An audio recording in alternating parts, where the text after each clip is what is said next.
amigos, bienvenidos a otro episodio de La Historia Desconocida, un lugar para conocer, descubrir y cuestionar, un lugar para el libre pensamiento y la búsqueda de respuestas.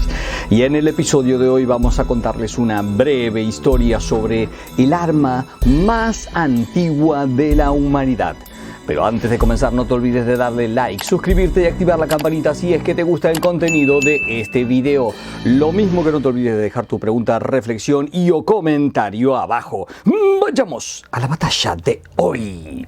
Así pues, aquí estamos y como hemos visto en otros videos de este canal, la historia de nuestra especie es sin lugar a dudas única, dado que en su larguísimo recorrido por los tiempos ha logrado mucho para posicionarse arriba como el grupo dominante de este planeta, y en dicho camino ha inventado toda clase de herramientas, y entre ellas algunas que devinieron en armas. En el mundo de lo salvaje hemos visto que, como expresamos en el video 10 sobre el origen de las guerras, que les recomiendo y que les pongo el link aquí arriba como para que lo puedan ver, comenté que la violencia estaba presente en el mundo animal y que este elemento central va a permanecer en el mundo de la cultura humana como centro mismo de la guerra. Es por eso que muchas veces se suele confundir y pensar equivocadamente que la guerra es algo natural, pero no lo es. Es cultural. Solo la violencia pertenece al mundo natural. La guerra es un tipo de violencia, pero masiva, organizada, predeterminada entre una misma especie y con la utilización de armas. Y estas características, estas 5 características, solo están presentes en nuestra especie, en el Homo sapiens sapiens, no en ninguna otra especie. Es así que comentamos que al menos desde hace 20 o 30.000 años tenemos, según los registros arqueológicos, gráficos y fósiles, rastros de guerras, en este caso prehistóricas, es decir, en donde grupos humanos eliminaron a otros grupos de humanos utilizando armas. Ahora bien, esto no significa que no existieran armas o violencia antes de este periodo. Algunas armas, como la espada, son específicamente para matar humanos, es decir, que no fueron creadas como herramientas de cacería de animales para conseguir alimentos. La espada es un arma, la primera diseñada específicamente para matar seres humanos. No es un arma de guerra. Es un arma absolutamente de guerra. Y en la escala de antigüedad, si nosotros buscamos, vamos a ver que como arma de guerra es probablemente la más antigua de las armas de guerra propiamente dicha, pero no la más antigua de todas las armas. Una espada, las más antiguas aproximadamente tienen 4.000 años de antigüedad, pero hay otras que se utilizaron en las guerras que empezaron siendo armas de cacería. Por ejemplo, el arco y la flecha. El arco y la flecha es una enorme tecnología que precede a la aparición de las guerras, ya que los restos arqueológicos más antiguos tienen unos 60.000 años y fueron descubiertos en la cueva de Sibudu en Sudáfrica. Pero esta arma fue justamente diseñada para la caza, como todas las anteriores que aparecen en la saga de las armas de este canal. Otra herramienta antigua que devino después en arma, más antigua inclusive que el arco y la flecha, es la lanza. También hay un video al respecto. La lanza es más antigua que el arco y la flecha y va a ser la reina de todas las guerras, va a estar presente en todas las guerras. Insisto, hicimos un video al respecto, se los recomiendo.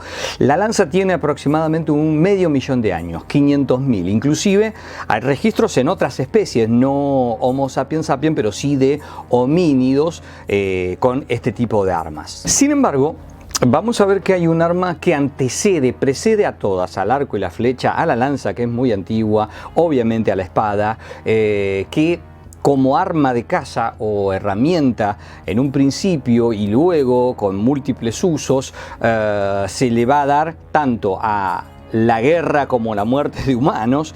Esta es el arma de todas, la más antigua. Me estoy refiriendo a el hacha. Esta es sin lugar a dudas la más antigua de todas las armas. Claro, cuando uno habla del hacha nos imaginamos a los vikingos de la serie Vikings de Ragnar Lothbrok y la Bella Lagertha y sus hachas complejas, pero no, esas vienen mucho después. Las primeras van a ser las hachas de mano. Bueno, y alguno va a decir, los puños son armas. Bueno, en realidad no son armas. Que nosotros usemos los puños como armas no las convierte en arma. Un arma sería una creación que parte de una fabricación. Sí, nosotros podemos utilizar nuestro cuerpo como un arma, sí, pero no es un arma. En todo caso son técnicas de lucha, ¿sí?, que nos permiten golpear con nuestro cuerpo y utilizarlo como si fuese un arma, pero no es un arma. La lógica de un arma, a ver, para decirlo en otras palabras, partiría de la utilización de un elemento ajeno a nuestro cuerpo como una herramienta de combate más contundente que potencie nuestra violencia. Eso es un arma. De esta manera, la utilización de rocas para golpear o incluso para arrojarlas, dado su dureza, hace que aparezcan las hachas de mano o los primeros, entre comillas, misiles, que serían las piedras arrojadizas.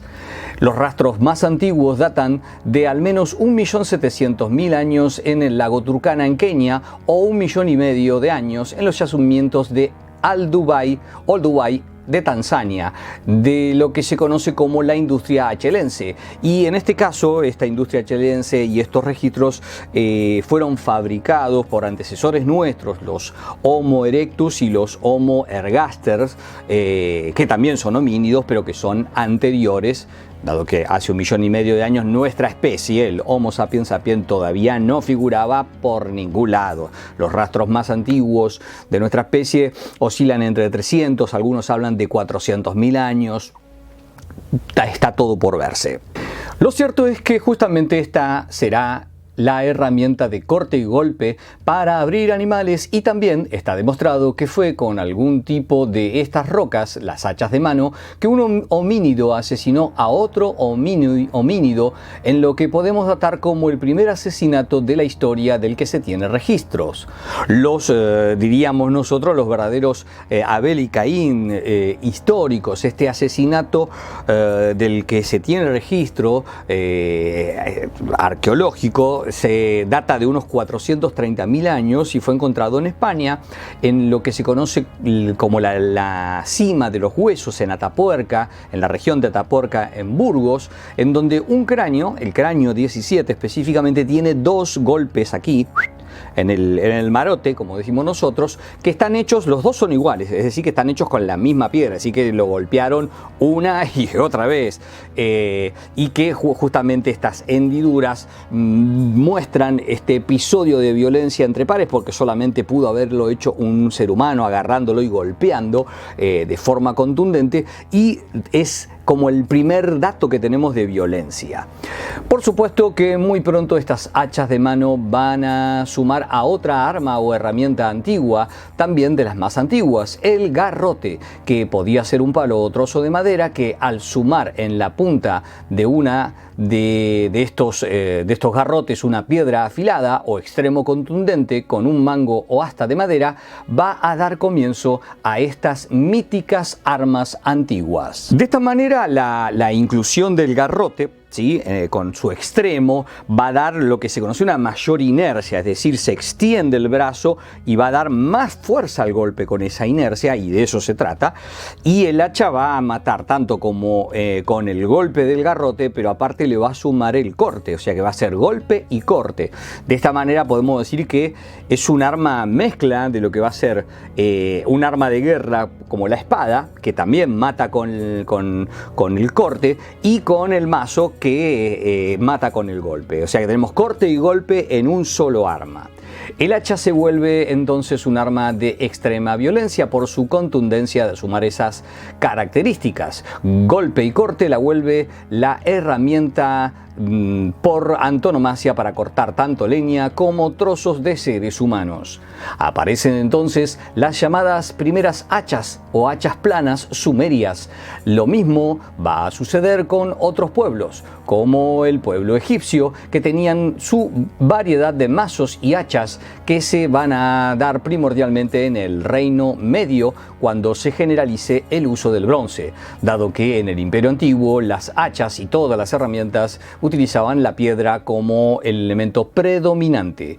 Otras hachas interesantes son las dobles que tenían los pueblos minoicos o griegos llamadas labris. Y en el caso de los romanos, bueno, en el caso de los romanos tenemos las famosas hachas de los lictores, dado que no era un arma que utilizaban los romanos usaban el pilum y el gladio, ¿sí? Pero había hachas que eran las que estaban rodeadas por haces, ¿sí? Fases, perdón, de olmo o abedul, 30 fases para ser exactos, que envolvían al hacha, a veces doble, a veces única, de un solo filo a veces, que era el elemento de los lictores. Esto también va a ser el símbolo del fascismo. De ahí viene, de los 30 fases, la idea de la unión hace la fuerza, ¿no? Yo rompo un haz de madera, rompo una tabla, una madera, rompo dos, rompo tres, pero 30 ya no puedo. Bueno, el fascismo va a utilizar tristemente y célebremente este tipo de simbología, de donde va a surgir su nombre. Es con los pueblos celtas, germánicos y escandinavos quienes, con su mayor sabiduría en el manejo de la forja del hierro, les va a dar a las hachas mayor dureza y filo, adquiriendo una centralidad en sus usos y tamaños tanto en la guerra como en la vida cotidiana. De esta manera, la francisca o hacha ligera arrojadiza era una de las más características del pueblo franco. Otras fueron las hachas doladeras, germánicas y nórdicas, parecidas a la francisca y utilizadas como una especie de arma secundaria.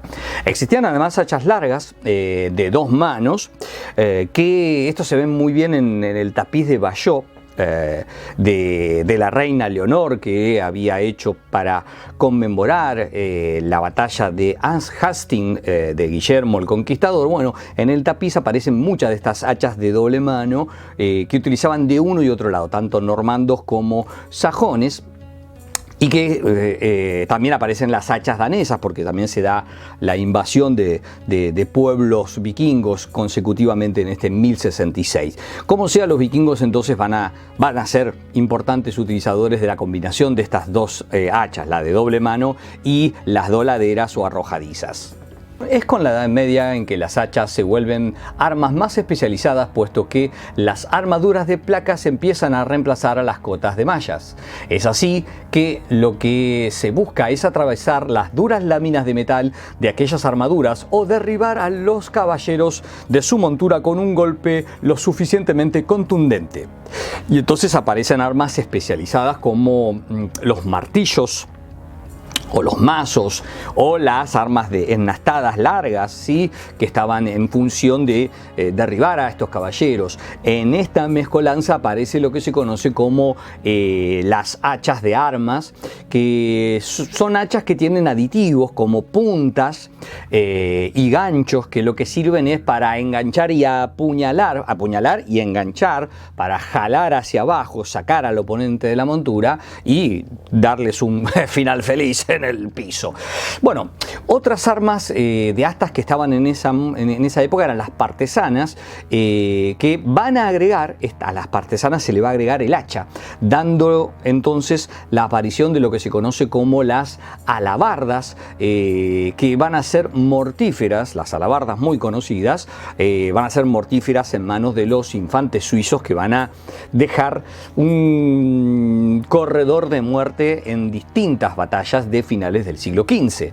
Otras hachas importantes de la Edad Media van a ser el hacha de petos o polax, que es una combinación, es lo que serían hoy un arma bastarda, es decir, una mezcla por un lado entre hacha, martillo y maza, que se pone muy de moda en los siglos XIV y XV y que era muy utilizada en los duelos entre caballeros y entre los infantes de a pie, dado que esta arma es una mezcla de un hacha de 2 manos y una alabarda. En Europa del Este eran muy populares los bardiches, muy características estas armas de largas ennastadas que además servían como horquillas para apoyar los arcabuces a la hora del disparo.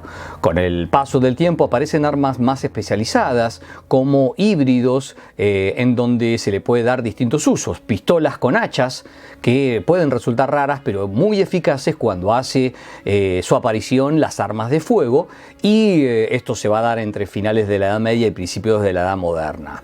Ya para el siglo XVIII y XIX van a ir desapareciendo, pero van a subsistir algunas hachas como las hachas de abordaje que se utilizan en la guerra marina para pelear y para cortar las sogas que se lanzan con ganchos para abordar. Y en el caso de, por ejemplo, en América, también tenemos los famosos los Tomahawk que utilizaban los nativos americanos, sobre todo en América del Norte, que son muy célebres y que se puede ver muy bien en películas clásicas como El último mohicano o El patriota, en donde se hace uso de estas hachas. Ya para el siglo XX, principio del siglo XX, se puede ver un momento de reutilización de estas armas que parecieran ser obsoletas, sobre todo en la Primera Guerra Mundial, cuando se produce el estancamiento militar que se conoce como guerra de trincheras, en donde ya los ejércitos no maniobran y en donde se detienen un frente muy largo, en donde se dan luchas en trincheras y donde los fusiles de esa época, un Mauser por ejemplo con bayoneta era, digamos, incómodo por su longitud para pelear dentro de la trinchera. Entonces se vuelve a una panoplia de